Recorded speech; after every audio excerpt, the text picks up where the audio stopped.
बिस्मिल्लाहिर्रहमानिर्रहीम। अस्सलाम वालेकुम दोस्तों, आज है 23 अक्टूबर 2025। अमरूद मंडी इस्लामाबाद और आप लोगों के खिदमत में हाजिर है जी अदनान मायार। काश कोई ऐसा सिस्टम होता है जिसके ज़रिए मैं आप लोगों को ये फ्रेगरेंस जो इनकी खुशबू है इस वक्त यहाँ पे मंडी में, ये मोबाइल के ज़रिए आप लोगों को मुंतकिल कर सकते कि कितनी बेहतरीन खुशबू है इस वक्त। तो चलो जी प्यारे भाइयों, खुशबू तो नहीं मुंतकिल कर सकता, रेट तो बता सकते हो ना, लेकिन आप लोगों को भी जिम्मेदारी है कि जी रेट आप अपने प्यारे दोस्तों को बताएं जी। वीडियो को आगे से आगे जो है ना शेयर कीजिए। इसमें नॉर्मल क्वालिटी भी होते हैं, अच्छे क्वालिटी के माल भी होते हैं, मुख्तलिफ होते हैं और हर लाट का अलग अलग रेट होते हैं। क्या है जी, कैसे क्या रेट जा रहा है? ये ज़रा नॉर्मल क्वालिटी माल है, क्या रेट है?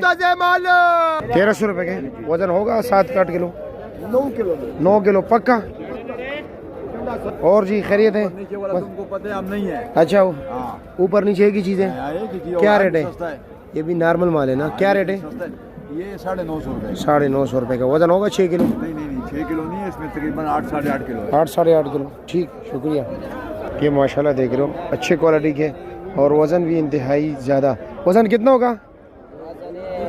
20 किलो होगा। रेट क्या है? 3500 रुपया। देख रहे हो जी, 3500 रुपये रेट है और वज़न 20 किलो पक्का निकलेगा ना? ठीक हो गया जी।